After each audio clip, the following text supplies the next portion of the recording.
Compte rendu de la 62e réunion du Conseil de ministres. Sur instruction de Son Excellence Monsieur le Président de la République, chef de l'État, la Première ministre Judith Suminwa Tuluka a présidé ce vendredi 10 octobre 2025 à la Cité de l'Union africaine, la 62e réunion ordinaire du Conseil de ministres. 4 points étaient inscrits à l'ordre du jour, à savoir 1. Communication de la Première ministre chef du gouvernement. 2. Points d'information. 3.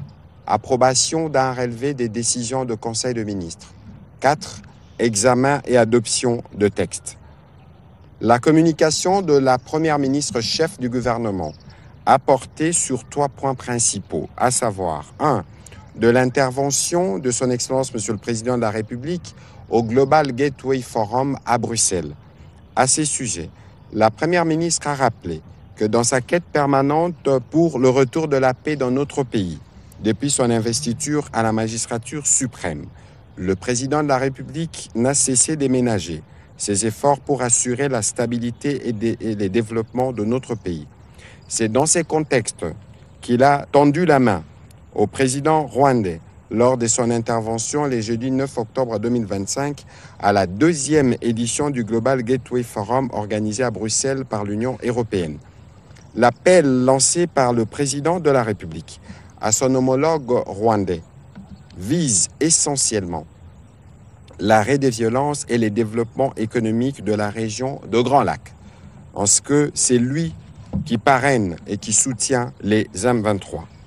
La Première ministre chef du gouvernement a engagé par ailleurs le gouvernement à prendre en compte la volonté exprimée par le président de la République au cours de ces forums, celle de voir la République démocratique du Congo s'est positionnée comme la destination stratégique de premier plan pour les investissements européens, notamment dans les projets d'infrastructures, d'énergie et des transitions vertes, mais aussi dans un cadre de partenariat bilatéral gagnant-gagnant avec tout pays désireux de développer de projets structurants mutuellement bénéfiques.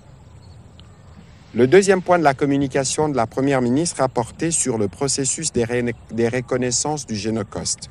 Le gouvernement de la République demeure résolument engagé dans le processus des reconnaissances du Génocost.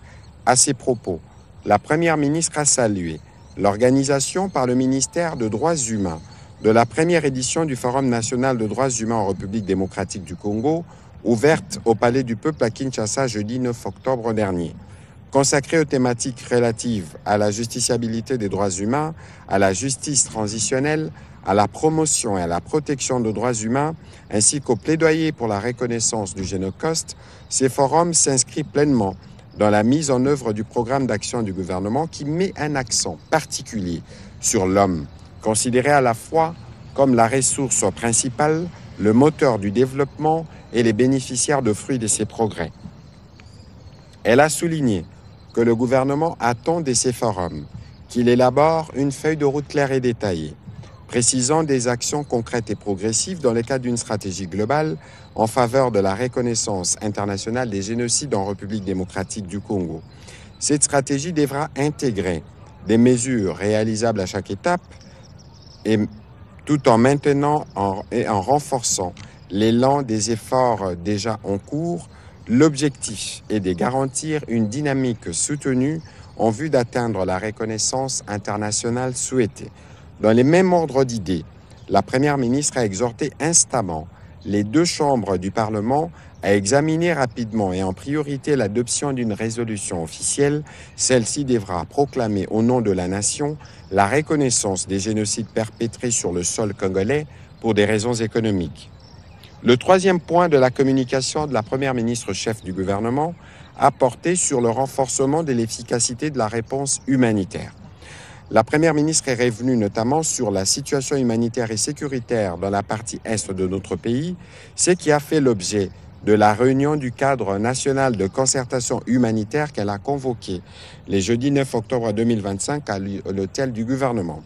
Y ont pris part les représentants des institutions publiques concernées par la problématique, les agences du système des Nations Unies, les bailleurs de fonds, des partenaires humanitaires ainsi que des organisations non gouvernementales. 3 défis ont été étudiés au cours de cette réunion. Il concerne 1. L'accès humanitaire libre, inconditionnel et sans entrave. 2. Les contraintes administratives, les obstacles à l'efficacité et à la réactivité des opérations humanitaires, ainsi que la crise de financement de la réponse humanitaire. Les attentes de l'équipe humanitaire par rapport à ces défis s'y résument au réexamen de la position du gouvernement sur les points prioritaires à la résolution de la crise humanitaire et sécuritaire qui sévit à l'est du pays, telle qu'abordée depuis mars 2025. Après des échanges soutenus, la Première ministre a réaffirmé l'engagement de l'État à toujours assumer sans faille sa responsabilité première dans la protection et l'assistance aux populations vulnérables. Cependant, pour y remédier, elle a invité les membres du gouvernement impliqués dans les matières susmentionnées à s'exprimer à travers leurs experts à la task force ad hoc et au niveau du groupe de travail conjoint afin de redynamiser les réflexions sur les points prioritaires sous la coordination du vice-premier ministre, ministre de l'Intérieur. Les conditions des travaux feront l'objet d'évaluation au regard du contexte diplomatique, politique et humanitaire afin de s'assurer que tous les défis aient été pris en compte. Au deuxième chapitre du Conseil de ministres de ce jour relatif aux points d'information, État et administration du territoire, le vice-premier ministre, ministre de l'Intérieur, a présenté au Conseil le rapport sur l'État et l'administration du territoire national. Au cours de la semaine qui s'achève, l'état d'esprit de la population a été marqué notamment par la main tendue du président de la République devant les chefs d'État africains présents à la deuxième édition du Global Gateway organisée par l'Union européenne à Bruxelles, en interpellant directement les présidents rwandais considérés comme responsables du M23 à retirer ses troupes sur le territoire congolais. Les inquiétudes de la population, consécutives aux violations du cessez-le-feu par les terroristes de l'AFC-M23 et au mouvement de troupes alors que les regards sont tournés vers le pourparler de Doha et de Washington. La satisfaction de la population, particulièrement les conducteurs de véhicules de transport en commun et des particuliers, consécutive à la révision à la baisse des produits pétroliers. Au chapitre politique, il a fait état des tensions dans les assemblées délibérantes au Bazuélé, au Olomami, au Congo central, au Tanganyika et à la Chopo. Ces tensions visent les différents bureaux accusés de mauvaise gestion et d'entrave à l'exercice du contrôle parlementaire. Cette situation est suivie de près afin d'encourager la stabilité des institutions provinciales et de neutraliser tout trouble à l'ordre public. Dans ces mêmes registres, le vice-premier ministre est revenu sur la tenue il y a quelques jours de la table ronde de haut niveau sur la contribution et l'engagement des ministres et services sectoriels pour l'accès à une identité légale pour tous à travers l'enregistrement numérique en Afrique. Organisée selon l'esprit de la décision du Conseil de ministres sur l'état civil, cette activité avait pour thème l'enregistrement des faits d'état civil comme fondement des infrastructures publiques numériques et des systèmes d'identité juridique numérique en Afrique. Elle visait à souligner que l'état civil joue le rôle de pilier fondamental de gouvernance et de souveraineté dans la mesure où il est à l'intersection de plusieurs services et de garantir leur transversalité. Dans un autre chapitre, le vice-premier ministre a fait le point de la réunion de travail qu'il a animée à la suite des instructions du président de la République afin d'approfondir le rapport de la mission d'inspection effectuée dans la province du Lualaba par la Commission nationale de lutte contre la fraude minière sur la présence irrégulière des hommes en uniforme et armés ainsi que des envahissements des sites miniers par des exploitants illégaux et des étrangers. À cet effet, il a été pris des mesures immédiates, des démilitarisations des sites miniers et leur sécurisation face aux envahissements des exploitants illégaux. En outre, la séance de travail a, conformément aux recommandations du président de la République, permis d'évaluer les conditions de la levée de la mesure de suspension de l'exploitation du cobalt en vue d'un accompagnement sécuritaire de l'autorité des régulations et des contrôles des marchés des substances minérales stratégiques ARECOMS pour une meilleure contribution à l'amélioration des cours et à l'équilibre du marché afin de maximiser les recettes de l'État face à l'exploitation des artisanaux. Pour ce faire, un plan d'accompagnement d'ARECOMS sur la levée des mesures de suspension de l'exploitation des cobalt a été également mis sur pied. Les mesures à court et à long terme sont coulées dans la feuille de route. Au chapitre des sinistres et catastrophes, le vice-premier ministre a fait état de l'incendie des 177 maisons au camp Kabila dans la commune de Lemba à Kinshasa. Après l'intervention d'urgence du gouvernement visant à soulager les sinistrés, son ministère a jugé utile de délocaliser les victimes à travers le projet d'acquisition des terrains de 15 mètres sur 20 à Njili Brasserie, piloté par le service de gestion et entretien des infrastructures de la police nationale congolaise. Et il a terminé son intervention par le rapport sur la situation aux frontières. Pour sa part, le vice-premier ministre, ministre de la Défense nationale, est revenu sur la situation opérationnelle dans le pays. En ce qui concerne les opérations dans les lignes de front dans le nord et le sud Kivu, il a rassuré que les forces armées de la République démocratique du Congo restent en alerte et opposent une résistance ferme aux multiples tentatives d'attaque de leur position par la coalition ennemie afin de défendre le territoire national. En Ituri, les forces armées de la République démocratique du Congo ont intensifié leur pression sur les groupes armés actifs dans plusieurs localités et réfractaires au programme PDDRCS. À ce titre, elles ont ciblé et neutralisé plusieurs éléments de la CRP dans les cités de Kasseni et Nyamamba en territoire de Djougou-Dirumu, compromettant ainsi leur tentative d'établir une liaison avec leurs alliés au sein de la coalition des agresseurs rwandais. Dans l'ouest du pays, la traque des éléments Mobondo se poursuit dans les périphéries de la ville de Kinshasa. Le point a également été fait sur les détails opérationnels de la réponse qu'apportent les forces de sécurité. Évolution de la situation récente sur les marchés d'échange ainsi que de biens et services. Intervenant comme invité, le gouverneur de la Banque centrale du Congo a fait l'évaluation de la situation récente sur les marchés d'échange ainsi que de biens et services. Il a indiqué que la conjoncture économique intérieure reste marquée par la stabilité du cadre macroéconomique, traduite par les reculs de l'inflation et une forte appréciation de la monnaie nationale sur les deux segments du marché de change. La croissance économique est projetée à 6,3% en 2025, soutenue principalement par les dynamismes du secteur extractif. Au cours de la première semaine du mois d'octobre 2025, l'indice global de prix à la consommation a enregistré une baisse sensible, se traduisant par une déflation. En effet, le taux d'inflation hebdomadaire est ressorti à moins 0,10% contre 0,06% la semaine d'avant. En cumul annuel, le taux d'inflation s'est établi à 5,93% contre 9,99% à la même période de 2024.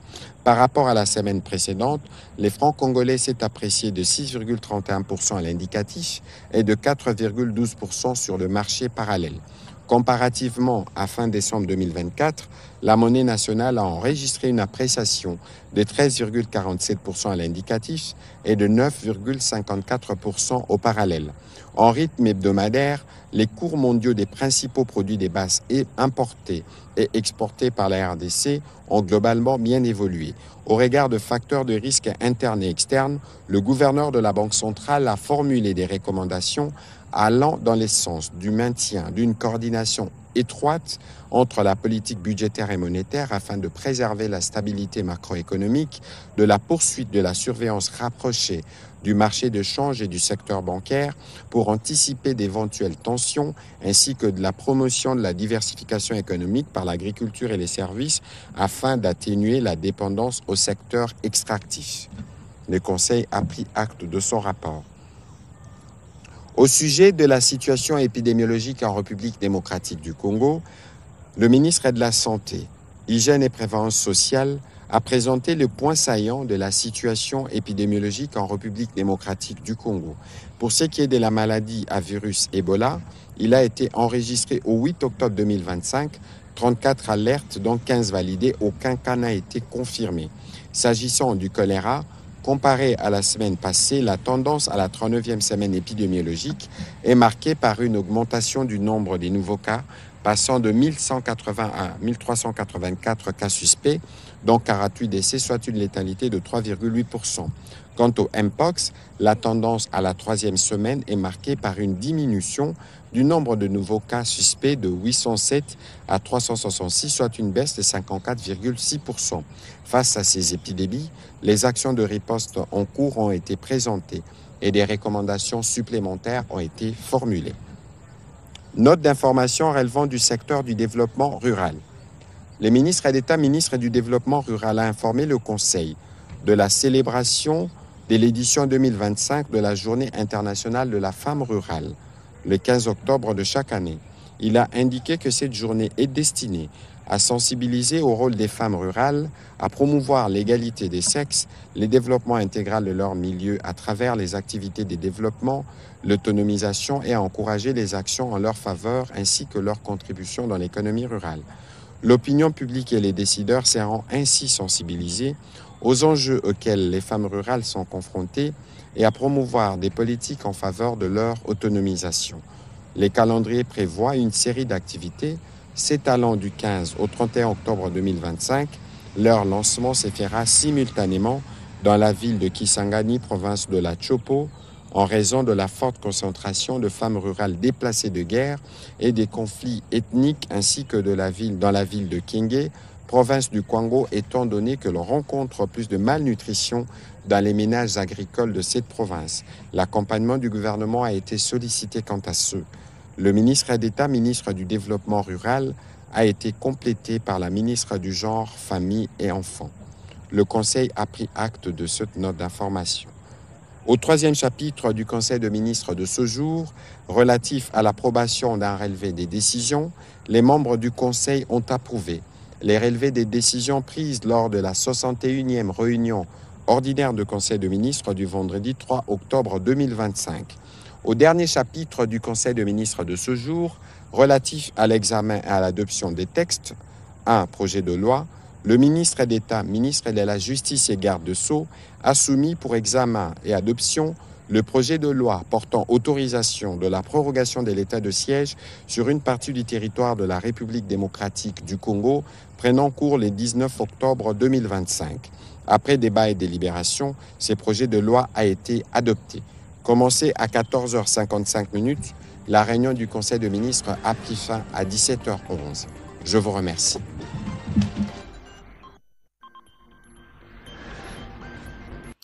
Bote Bandeko, bienvenue dans Tosha TV. Bandeko, tozali ko lancer campagne oyo tobengi na Tosha promotion.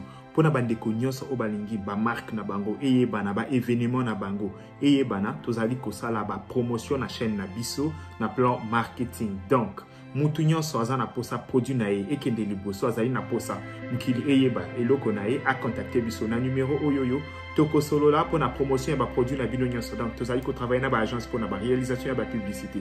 Tozali ko travailler na ko propulser ba produit na nyonso bo contacter biso so bozi biso na numéro na biso te beaucoup type ko contacter biso na adresse mail na biso ezali wana to pe na ba réseaux sociaux oyo nyonso boyebi po avec Tosha TV produit na bino ekoyebana.